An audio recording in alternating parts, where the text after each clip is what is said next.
Your brain is the most amazing instrument, but it acts as a filter of consciousness, blocking our connection to the all that is and to our loved ones across the veil.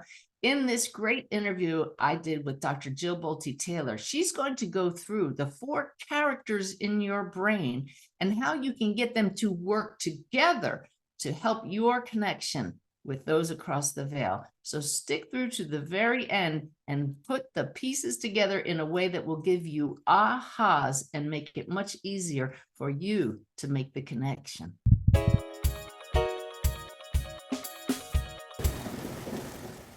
Hi, everybody, and welcome back to another episode of Messages of Hope. My guest today is someone I have been wanting to connect with for years.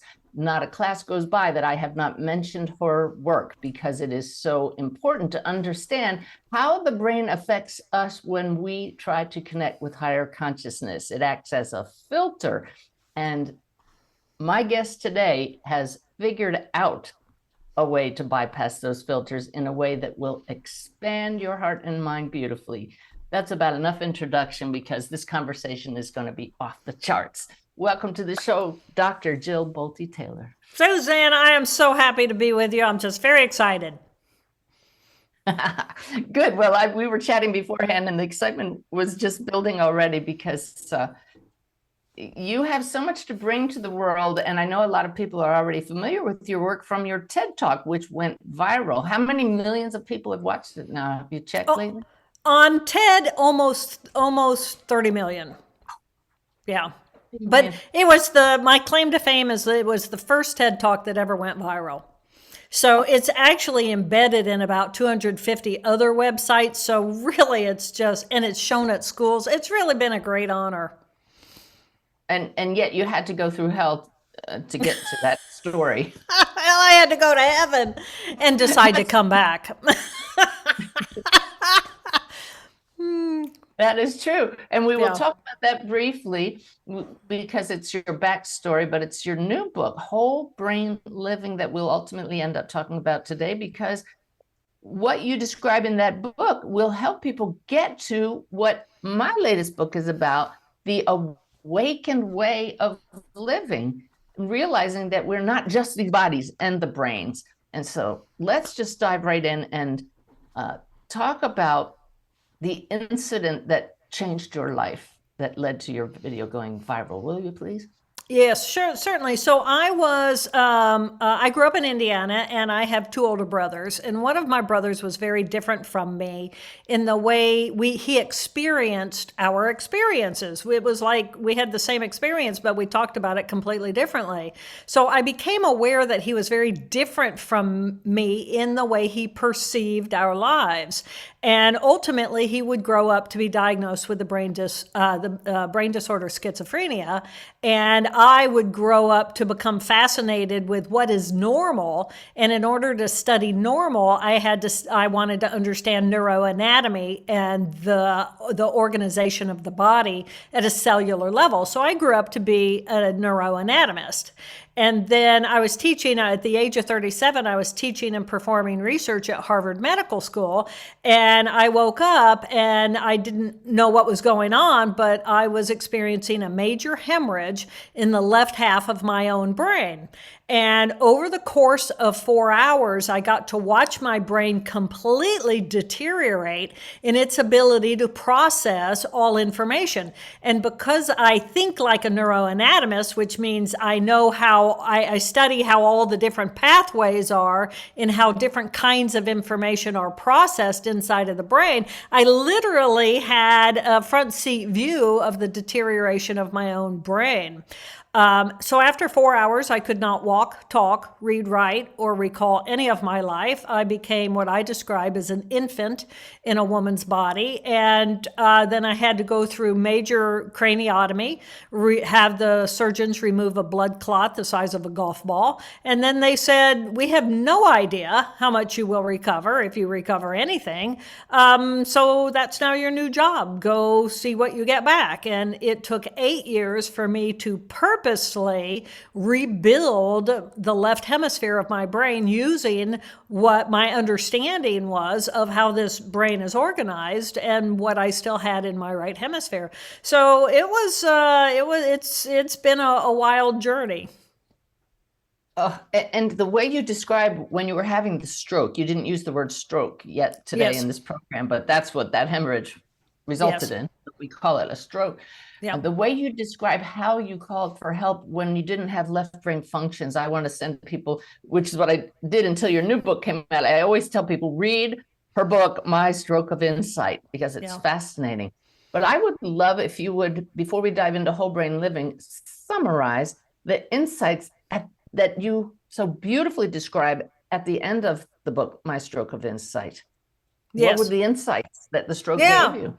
Yeah, the insight was that, as a neuroanatomist, I had academically studied the differences between the two hemispheres, but reading about it and knowing which skill sets are located in each of the two hemispheres is, of course, very different than actually losing the left hemisphere skill sets, which are language. And part of language is the left hemisphere has a temporality. It has a linearity of time. Language is across time. There's structure and semantics and syntax to how we speak and how we think.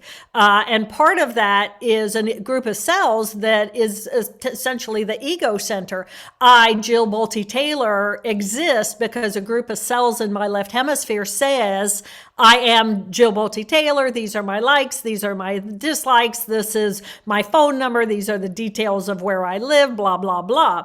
But in the absence of that left hemisphere, what I gained was this awareness, what it is like to exist in a consciousness that is beyond me, the individual. And instead, my mind shifted into a consciousness that had zero boundaries, because boundaries are defined by a group of cells in the left hemisphere. In the absence of boundaries, I felt as though I was a big ball of energy connected to the energy of the universe. And I felt expansive and open and connected to all that is. And in that consciousness, I shifted to a value of the we, the collective whole of humanity in relationship to this planet, as opposed to the left hemisphere, which is really all about me, details, details, details, details about me. How do I get more? And so what I gained was this understanding of these two very different ways of experiencing who am I in relationship to all that is, and the differences between these two beautiful hemispheres. And I love that you call both of them beautiful, because listening to your description, I feel it's very easy for so many of us to say, well, once I start discovering the right brain, the left brain becomes something that I don't want to acknowledge because it keeps me feeling separate, yet you honor both of them.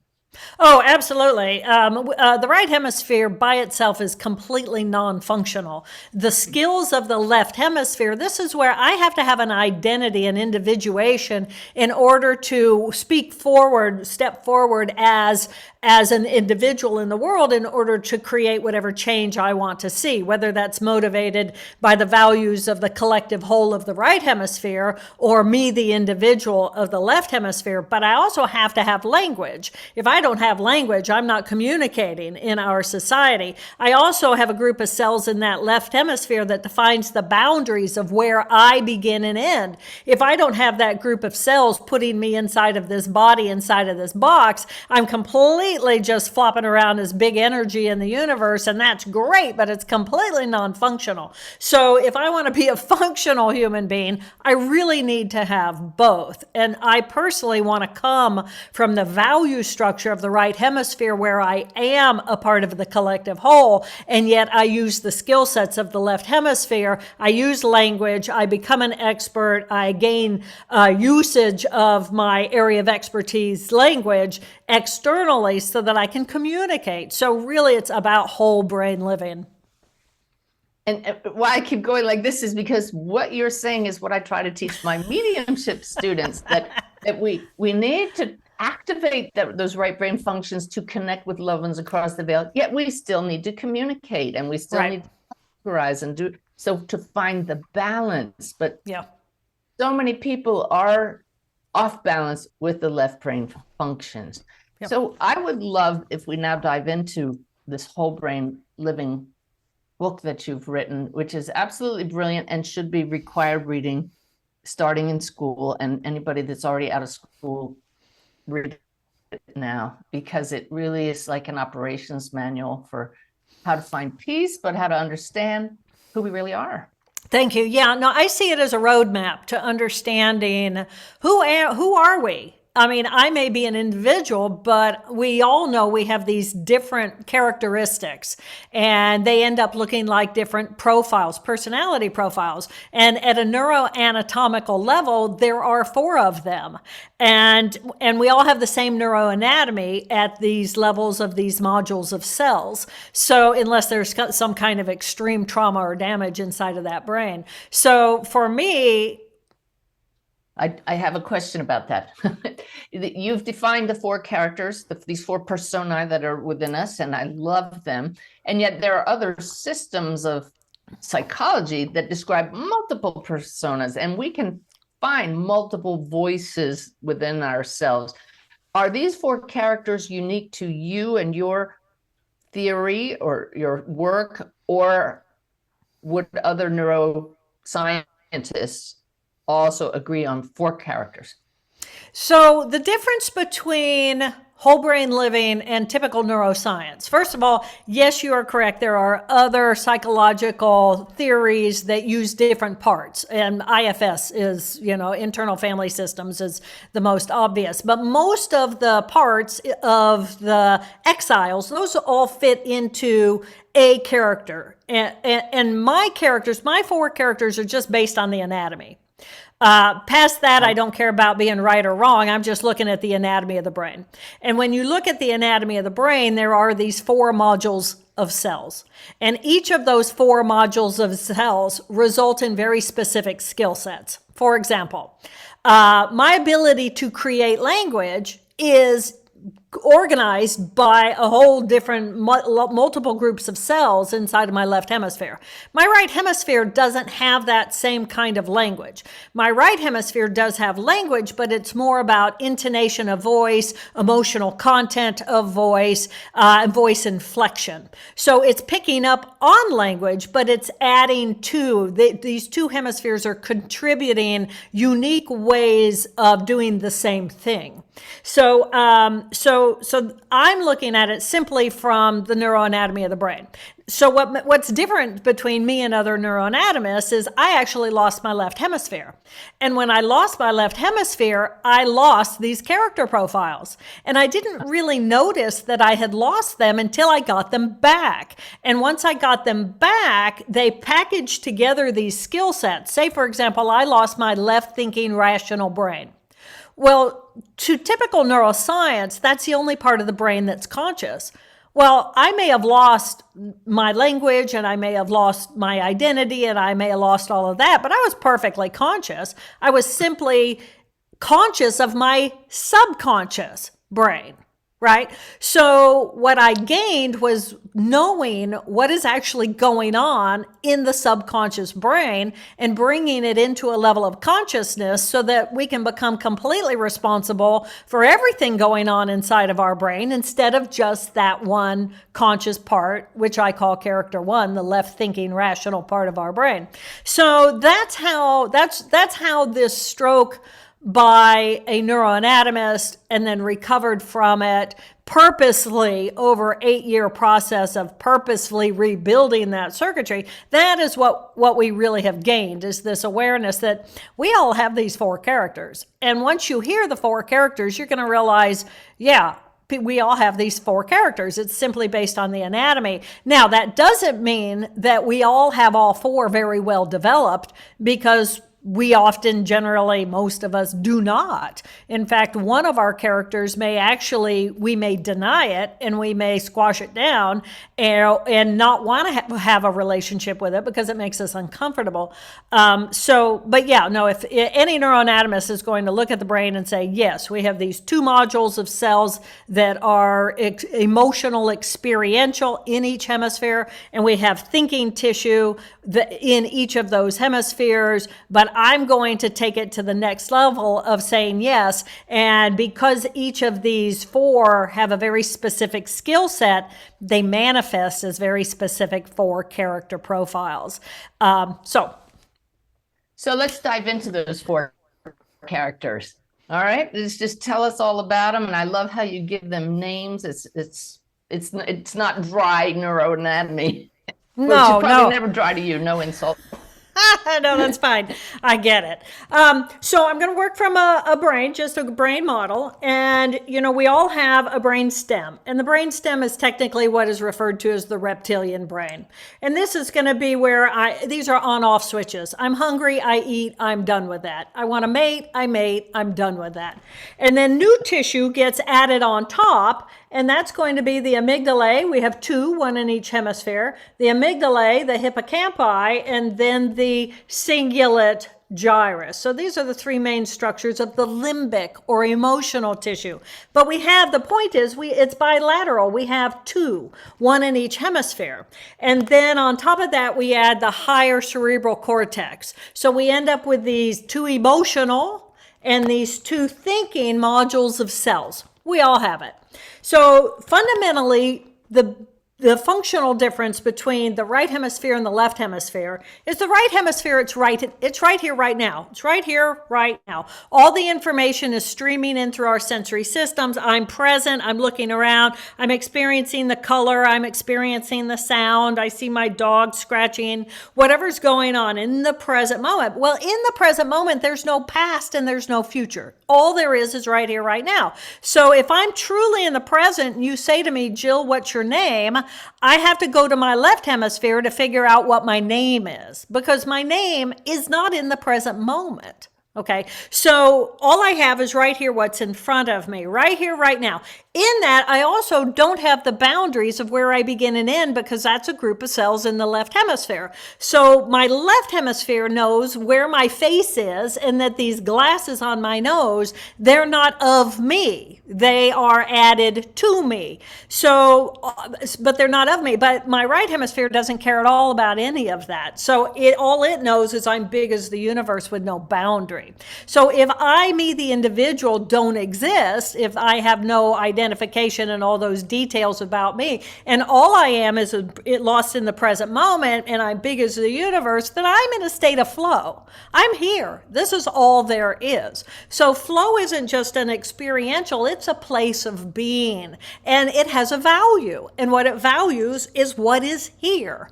And it is as big as the universe, so it's not going to be just in my relationships, blah, blah, blah, or whatever I have. It is everything. So the energy ball of what I am as a living being connects with the energy ball of what everyone else is, no matter where they are, through the consciousness of our right hemisphere. And this is why it's so important that if someone we love, I'll give you an example, if someone we love is dying somewhere else, and our left hemisphere is like brokenhearted because we can't go be with them, it doesn't matter, because they're shifting out of the left hemisphere into the consciousness of their right hemisphere, and you can find them there. They can feel you there. That's where we all are. And so I think that that's really important, because, that's a heartbreaker for so many people, especially after what we went through with COVID. So the right hemisphere, it's right here, right now. The left hemisphere then puts me, the individual, into temporality. I have a beginning and I have an end. And language has a beginning, a front, and an end, right? It has a subject and a verb and whatever else is going on in that sentence. So there's linearity of time to the left hemisphere. So there's an organization of space and time in the left hemisphere. In the absence of that, we're just literally big as the universe everywhere. So in there is me, the individual. So the emotional tissue in the left hemisphere is me, the individual, across time.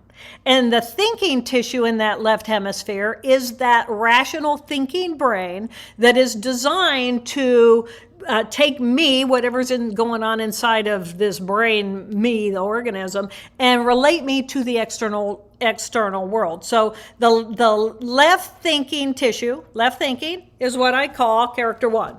And this is the tissue that has language. And so we create sound and we place meaning on sound. And so we can communicate with language. And it also has the boundaries of where I begin and where I end. So I am me. I am an individual. And I am now looking at the external world and I'm saying, I need to control my external world because that's what I need to be able to do in order to interact with it effectively. So it likes to categorize and organize, and it plans for the future, and it organizes people, places, and things, and time. Makes us punctual. It puts it gets me all set up to be in the right place at the right time. It organizes me. Well, this is what I call character one. I give mine a name called Helen. Hell on wheels. She gets it done. She's busy. She's got a to-do list. She gets me here on time. She works on the phone. She works on the computer. She works in the office. That's Helen. That's Helen's domain. And I love Helen. I lost Helen. And without Helen, I was literally chaos. I was a disaster because I didn't have those skill sets. But they packaged together. And when Helen came back online after she recovered, it was like, wow, great job, everybody. Thanks for bringing me back online. Now I want to be the boss again. And the rest of the brain are going, we are so glad you're back because we need your skills, but we have a different value structure than what you function from. So you can be a part of the team, really valuable, but we don't want you to be the boss anymore. So Helen said, okay, I get it. I'm cool with that. So that's my left thinking tissue. And then I have my left. I will be eager to share with you my name for my character. Please. I think appreciate it. A retired Navy commander, people say that sometimes they see me get in commander mode, and you would think that's the left thinking brain. But really, it's junior officers that get things done. It's the enlisted that get everything done, but the junior officers are the real managers, right? And a junior rank in the Navy is lieutenant, and everybody calls lieutenants, hey, LT. So my character one is LT. I love that. But that's the acronym for left thinking. Isn't that perfect? I love that. That's fantastic. I got to come up with something like that. That was really beautiful. Thank you for sharing that. Yeah. I think you get it. It's the functional part. Now, it's an important part of you, but it's not all of you. You know the other parts, and you know who the commander is, and I'm guessing I know who that is. So I look forward to hearing your future names for the other part. But I love that you brought humor to this and gave your character names and asked people to do the same. So I love that. I want to hear what everybody listening comes up with for their characters too. I love that. Yeah, and I think it's the reason why I ask people to give their character profiles a name is because it's an identity. It is a part of who I am. Helen is a part of who I am. And when I call Helen feels respected. She feels identified. She recognizes that I value what she is, what she brings to the team. And I really value her as an individual. And that's important to me because when we get to the tool of bringing them all together in what I call the brain huddle, then they all have their own identities. And they're very clear. And I'm very clear. And I differentiate who I am and what I want. And because I use them as a team and they kind of vote as a democracy of who am I going to be in the next moment, then they're all feeling respected and heard, and I don't have any personal conflict. And if the ultimate goal is for me to know who I am and to not have any personal conflict, then I experience peace. And if I live my life through the consciousness of peace, then I'm constantly bringing peace to my world. And energetically, other people, if I'm not, maybe I'll go do this. No, it's like I'm solid as a rock, so you can be solid as a rock too. Yeah. Amen. Character number 2, the emotional tissue of that left hemisphere. This is me, the individual, little Jill. So this is my alarm, alert. The amygdala is asking the question, am I safe? And if I don't feel safe, I'm going to come out into the world with anxiety if I'm feeling anxious about the future, or with anger if I don't feel safe in the present moment, and I'm going to fight or flight or flee. I'm going to go numb and play dead. So this is going to be my autonomic nervous reactivity. And the relationship between the character 2, emotional reactivity, and the thinking is that the new tissue that gets added on top for the human is that thinking tissue. It is actually designed to regulate and modulate what's going on in that emotional tissue. So I can have some control over my own emotional reactivity. And it doesn't mean I want to control it and shut it down. Well, I want to listen to it and then make rational decisions about it. And that's very different. So, and also may I say at this point that as we look at this brain and you see all these cranial nerves, this is olfactory, this is vision, and this is all the other things that we're bringing in from the external world. Those cranial nerves bring information to the amygdala, to the emotional system. So it's giving us instant information about the external world. Am I safe? And what that means is that at a neuroanatomical level, we are feeling creatures who think. We are feeling creatures who think. So the information comes into the alarm, alert. If we feel safe, and we feel safe when we feel familiar, then the amygdala are calm, and then right next to that is the hippocampus, and it turns on, and then we can learn and memorize new information.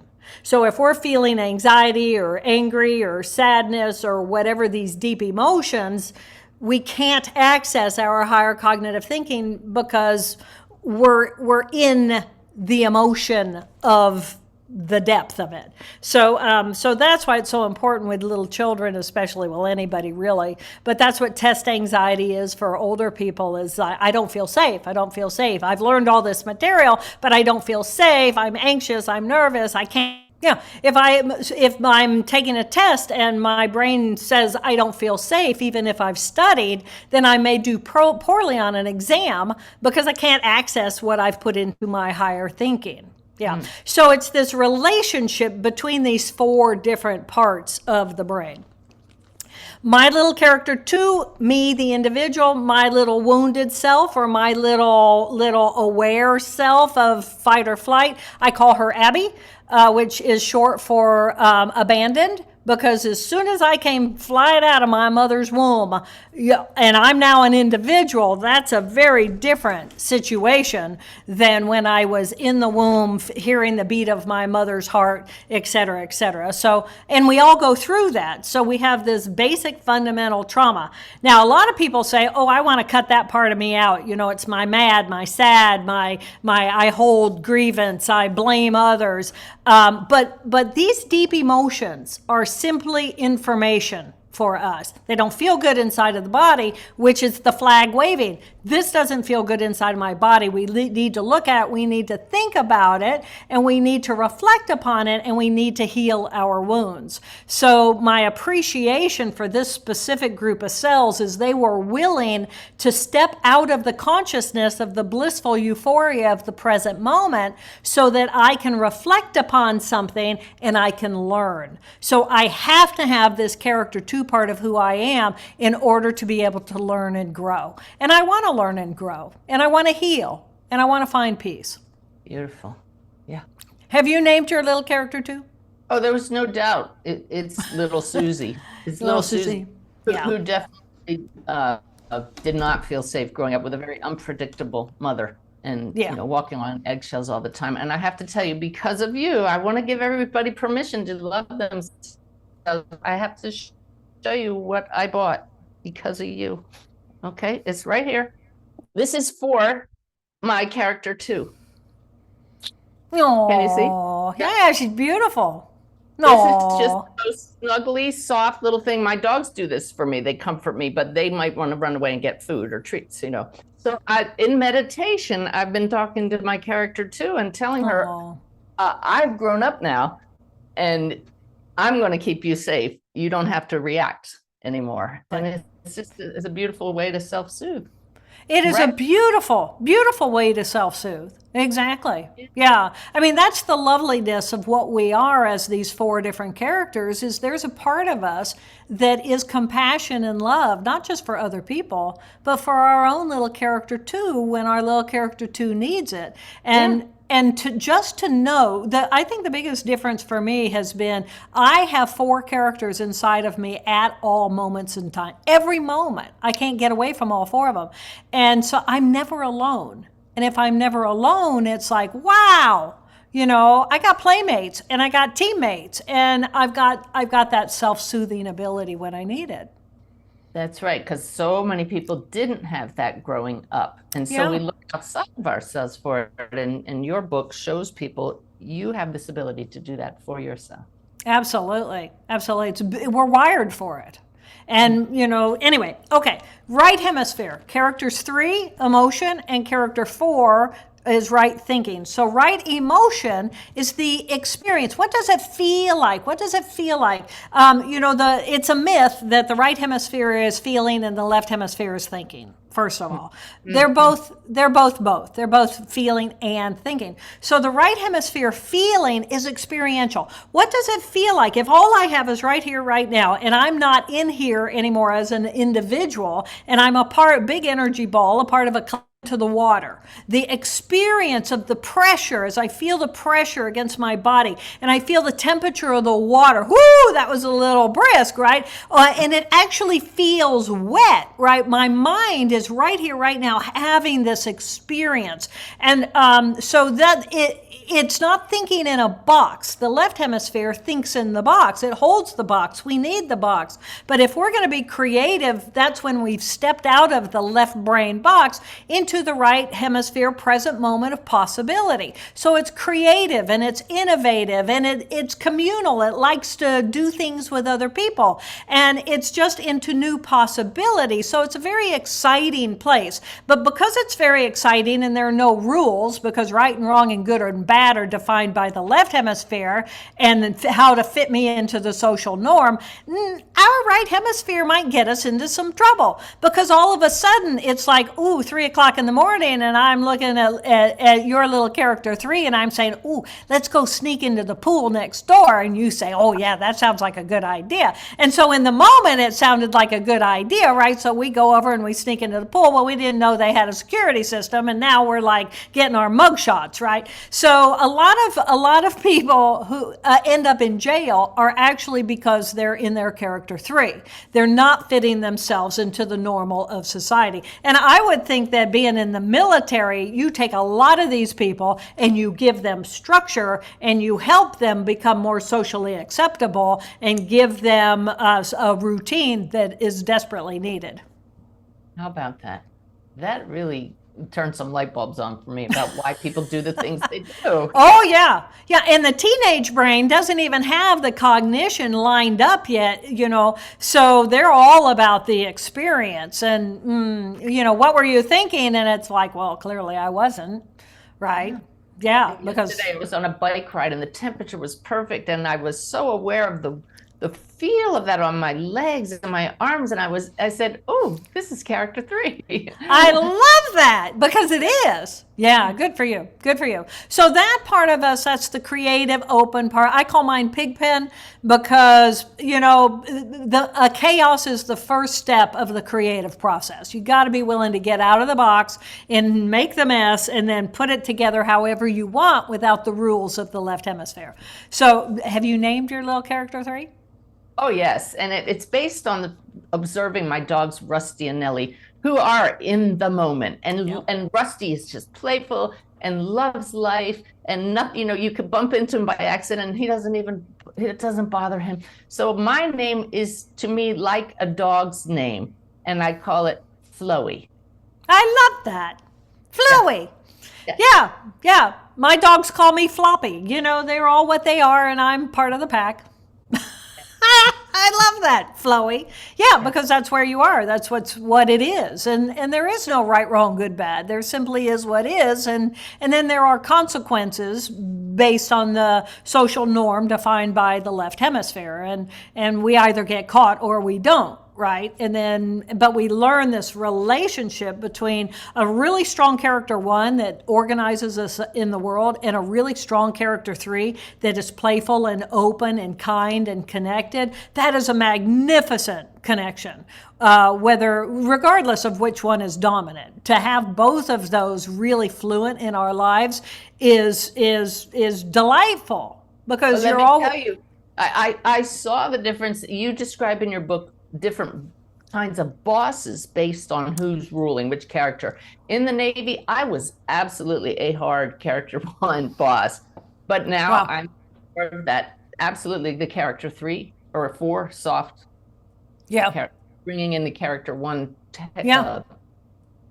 But with my team, it's all about the love and the teamwork and yeah. That's right. Now you're a part of the team instead of the boss of the team, even though you're still the boss of the team. You, as a soft leader, you're a part of the team, and a win is a win for all of you. But when you're a hard one, it's like, it's me. I'm going to use the whip on the team to get the team to perform, and a win is my win, and a loss is their loss. Yeah. Yeah, it's very different, and it's very predictable based on the anatomy of the brain. Okay, so that's number 3, and then character number 4 is the thinking tissue of the right hemisphere. So think about that. If there's no me, the individual, and it's thinking or emotional, then I literally am as big as the universe in observation of all that is, and I'm good with all that is. I'm not here placing a judgment on whether that's a good thing or that's a bad thing. I'm simply, oh my God, in awe that I'm alive. I mean, we are this magnificent collection of 50 trillion cells, living organisms working together so that I can manifest a life as a human being. Wow. I mean, that's just a wow. And I have incredible wonder and awe. And it's like, the place you go when you see a rainbow. I don't know about your heart, but as soon as I see a rainbow, I just expand into the glory of, oh my gosh, it's a rainbow, right? And when I see dolphin play, it's like, oh my gosh, there's just this wonder, and sense of gratitude, deep sense of gratitude. And in that sense of gratitude, we really tap into what some people may not be comfortable calling it, but I'm comfortable calling it my divine nature, my nature that is the connection of me to that which is beyond me in a beautiful, graceful, grateful way. And that's here now all the time. All the time. It's always there. They're all 4, boom, boom, always tappable as circuitry, but character 4 is always there. It's always there. When we pray, we don't pray in the past or in the future. We pray in the presence. And as we pray in the presence, we essentially quiet the left hemisphere, whether we're using prayer as a form of meditation or a mantra or an actual prayer, a psalm, religious base. Regardless, to me, the ultimate understanding of those activities is to quiet the left hemisphere so that we can expand open into the right hemisphere and have this connection with this awe that we exist at all. And what a beautiful gift. And before we go too far and forget, what is your name for character? I call mine Queen Toad. Queen because she's a queen, she's big as the universe, and a toad because she's kind of goofy, and I live on a boat half a year, which is my lily pad named Brainwaves. So yeah, so I call mine Queen Toad. Yeah. Yeah. And I stem from her. I let her be the primary consciousness through which my time is here awake, and yet I use the other skill sets and characters to engage my life. Were you like that before the stroke? No. I know. No, I was more of a normal person. But I think more people need to be in character 4. And we'll get into that now as we move forward. But I'll tell you, I have 2 names for my character 4. One is it's simply presence, which is not really a name, but Ty always says, my husband Ty, when we go on a trip, we take prudence with us, being the part that keeps us safe. So if we can give prudence a character, we can give presence a character. So when I say presence, it just comes with this feeling of peace. My other one is off on yours, and I call her Queen Bee. Queen Bee. I love it. Queen Bee. That's fantastic. Exactly. Because I love that. You and I, we should hang out. I think we'd be good pals. Yes, we would. We both come from those more left brain sides to now honoring the character, the character 3. So we are a bunch of characters for sure. We are, and that's one of the things when you stop and you think about us as human beings and how hard it is, not just to be a human, but to be in relationship with another person. This means there's 8 of us in every relationship. And so it's an ongoing negotiation. I mean, for example, when we look at our spouses, our character 1s might really like one another well because they can work together. And they might do really well in character 3 together because they're good at playing together. But if one of us is in our character 2, how the other one manages our character 2 is everything. And they can jump in as a character 2 tit for tat, where there's never a resolution, or they can actually come in as a character 4 with their compassion and love and saying, honey, I got you. What do you need? Do you need to be held? Do you need to be heard? Do you need me to do something? What you just said is so huge. I don't want to rush through it. I circled it in the book.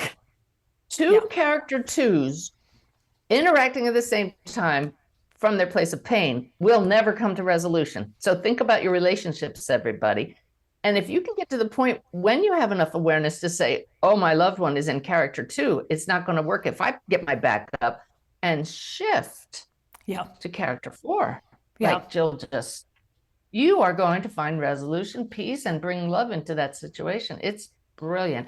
I always laugh because I warn people when we would go out on our boat or when we get underway in the RV, Ty's in mission mode. That's character 1, right?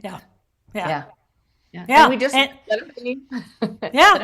And we all need to jump in line so he feels safe, so he can do what he does as the boss. And then once that is okay, then we can go be goofy. Character 3. We can go be playful. And if we give his character 1 what it needs, then he may actually come and be playful with us. Because he knows he's got a team. I love what you said earlier, too, that there are always 8 characters that are working it out. That is, no wonder we all can't get along when we don't realize this. But if we did, then we would do what Spirit's always saying to me, just dance, just flow. Let it go. You let it go. Doesn't matter. So much stuff doesn't matter. And it's like, I could fight with you every night and we could just like have a, horrible relationship. Or it's like, I'm good with you. I'm going to have some fun. Would you like to join me? And you either will or you won't. But as soon as one person changes a dance, as soon as I change my character, then the dance has changed. And they either get that and want to continue to dance with me, or if they want to hold on to their character 2, they're going to go find someone else to do that with, because I'm no longer playing along.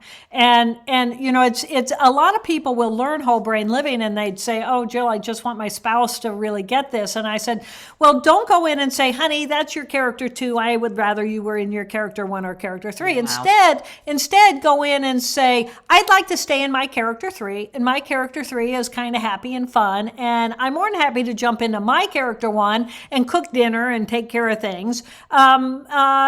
Just so you know, but I make it about me and my 4 characters, and then they don't feel like, oh, what is this 4 character stuff? And I already hate it because I don't know anything about it. And it's like, being used as a weapon. And it's like, no, my 4 characters are not about you. My 4 characters are about me. And I'm going to dance my 4 characters with your 4 characters. it, in all, and sometimes if you are in that too, and I come in and I try to be supportive and loving, and you keep pushing me away, pushing me away, pushing me away, then I can try coming into, is there anything I can do to fix it? Kind of come in as a one, and you still push me away, and then I'm going to let you have time in your character too. That's your business. But I'm available. I'm here when you're ready.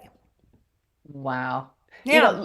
As you were saying that, Jill, I'm looking at you, and Ty and I have a set of headsets like you are wearing right now. We got them originally when we had to dock the boat and work together. Now we use them for parking the bus. And they are literally by the company called Marriage Savers.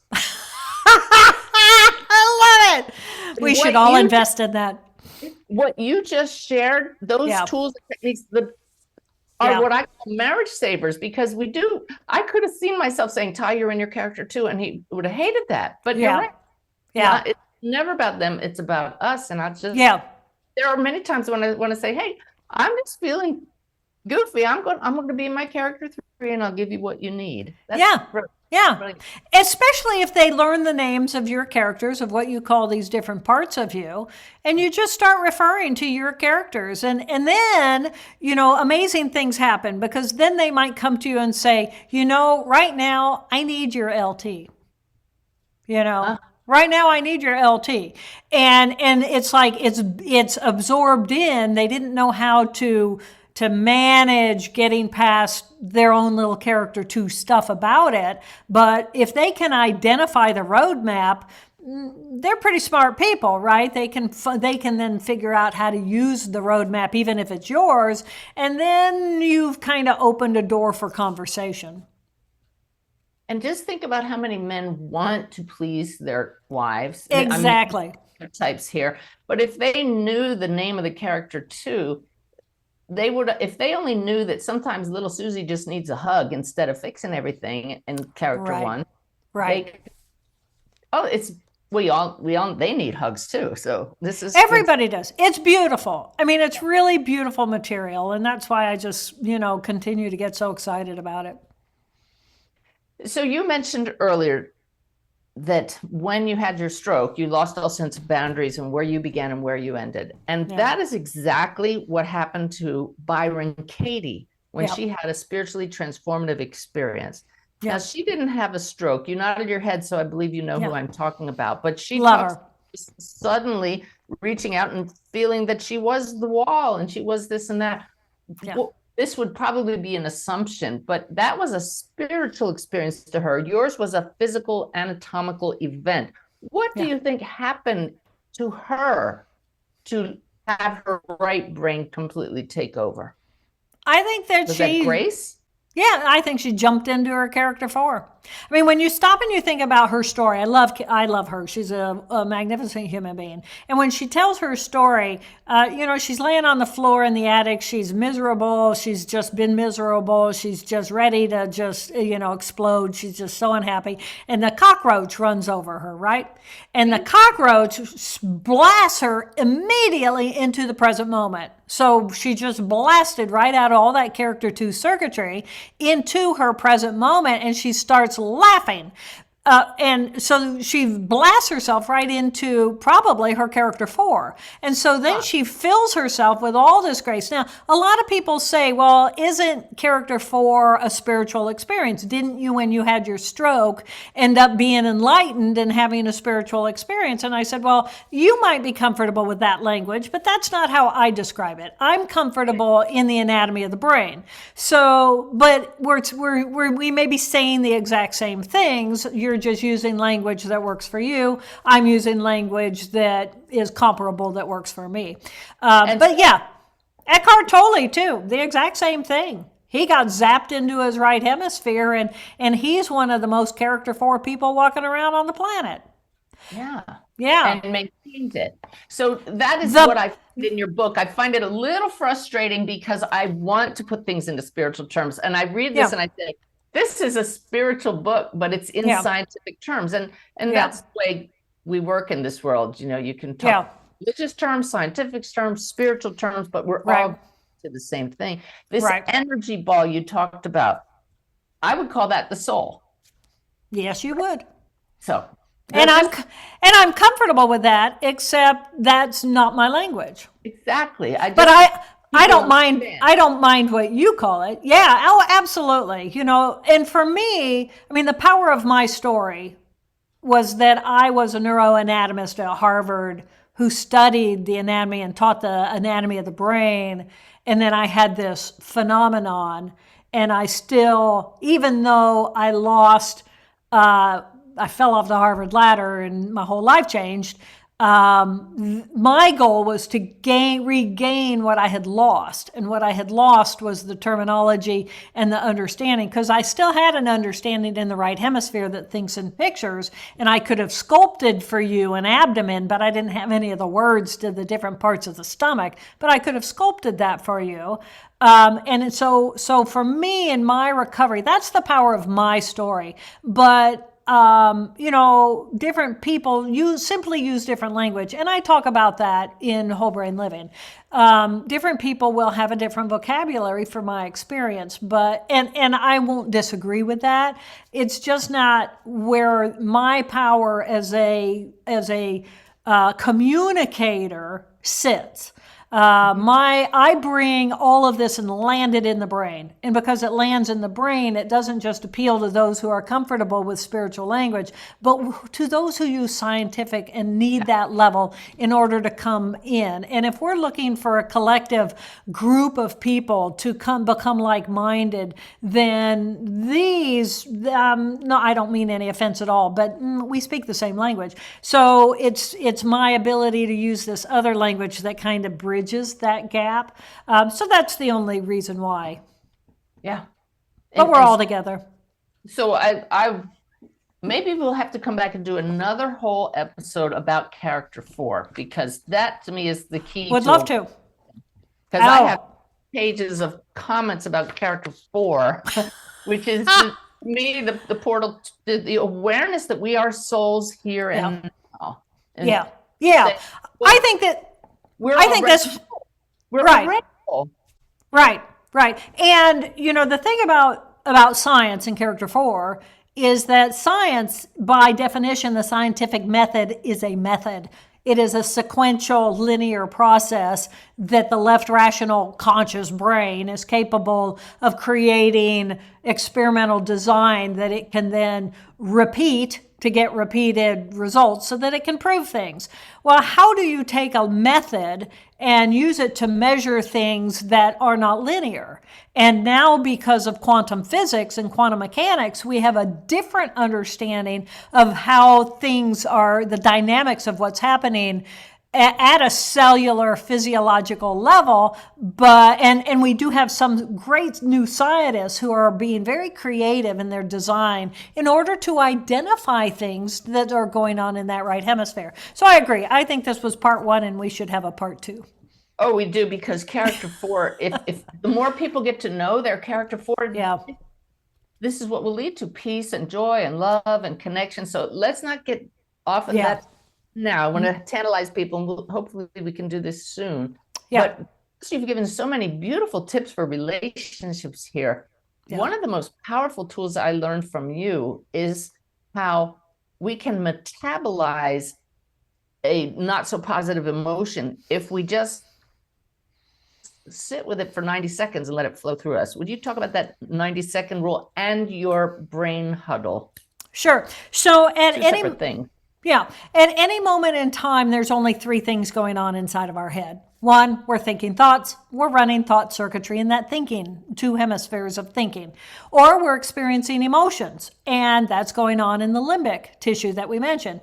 Or then we're having a physiological response to what we're thinking and feeling. And that's at the level of the brainstem, which is where the chemistry is located. So I can think a thought, it's going to stimulate a emotional circuit, and that emotional circuit's going to result in a physiological response. So let's say may I say, in my book, people who've read The Awakened Way will recognize what Jill is talking about as the stuff of life: sensations, thoughts, and feelings. And when you study what arises in meditation, it's all going to be what you just said: either sensations or thoughts or feelings. Stuff. Exactly. Stuff.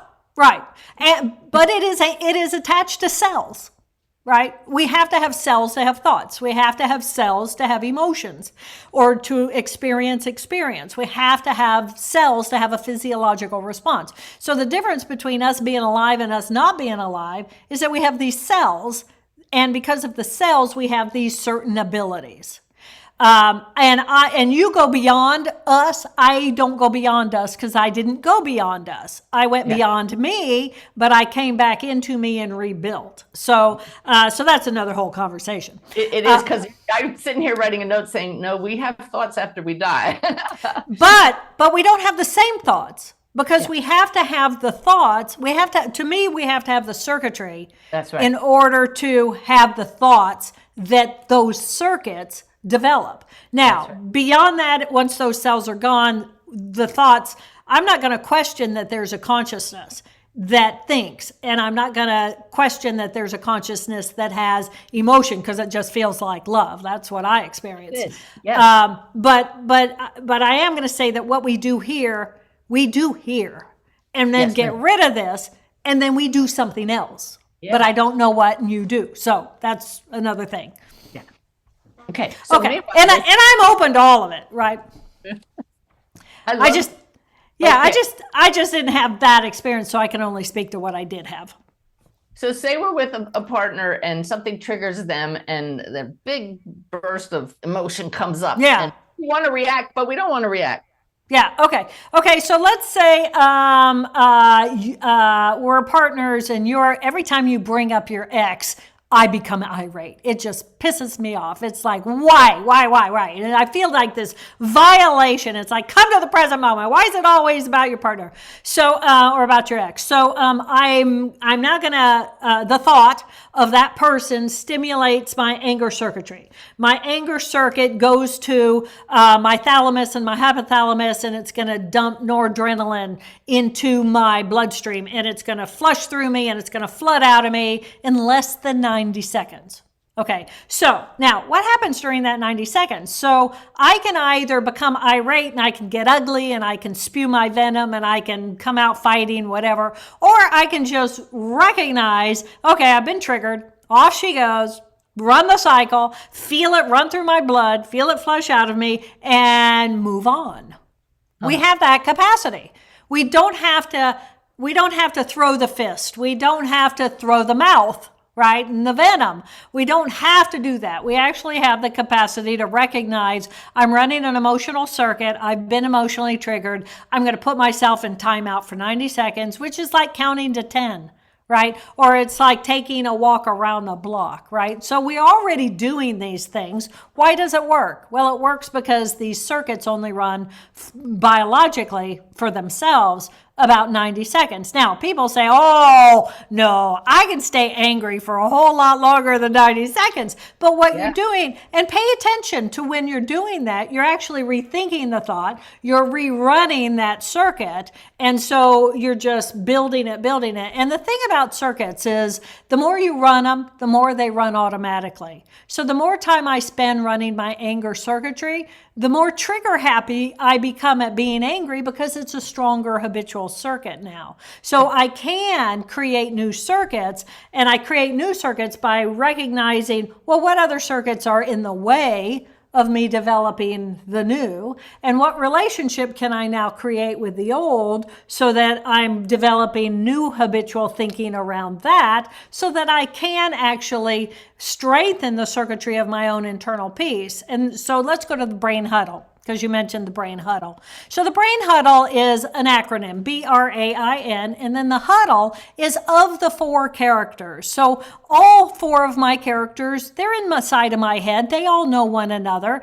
And it's easier if character 1, Helen, comes online and says, look, everybody, I need to pay some bills. I need 3 hours. You got to give me at least 3 hours in the office. And the rest of us are going, well, okay, do you need that immediately, or can we schedule that for Friday? right? And Helen looks at him and goes, well, thank you very much for your consideration. Friday morning would be great.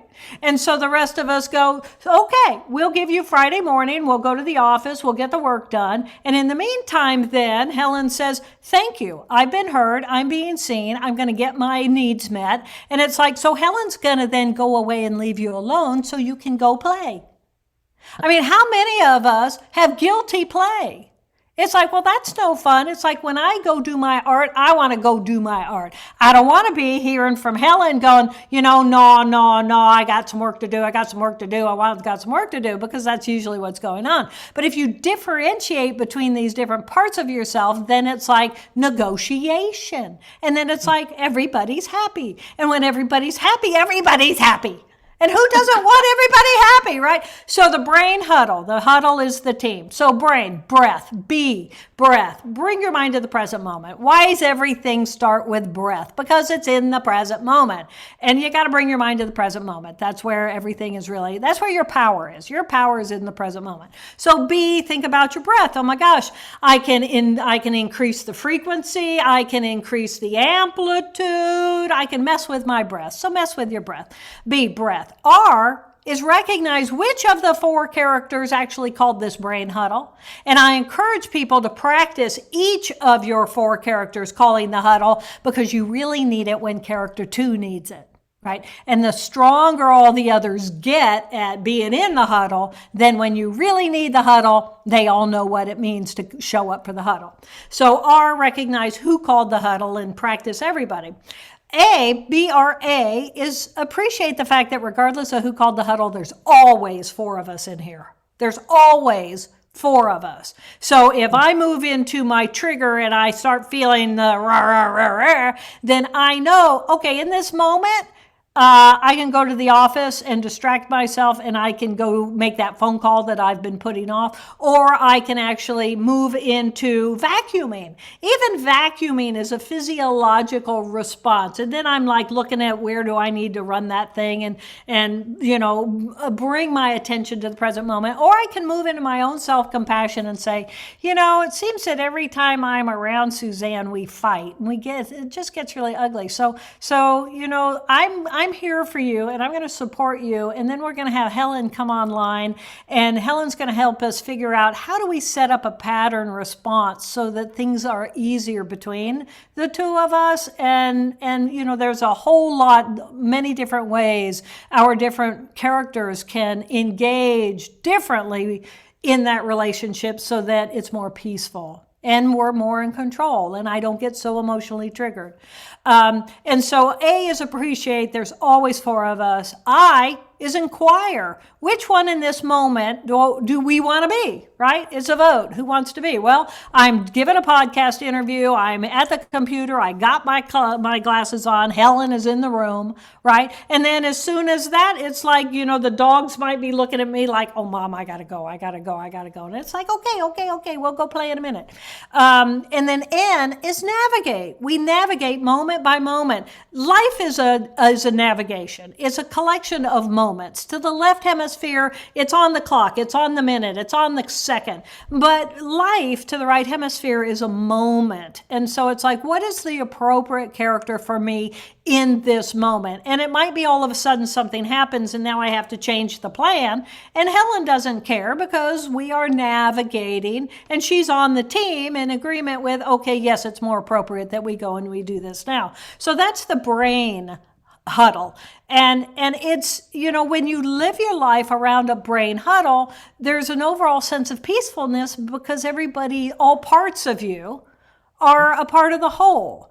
And everybody's being heard and seen. And then it's like no pressure. And if I want to go play, now, if you have a character 1 that looks at your playtime as a waste of time, and your character 1 doesn't like or respect your character 3, because let's say you had a dad who said, oh, that's a waste of time. Why are you doing that? You shouldn't be doing that. You need to go and hit the books and do this and do all these character 1 things.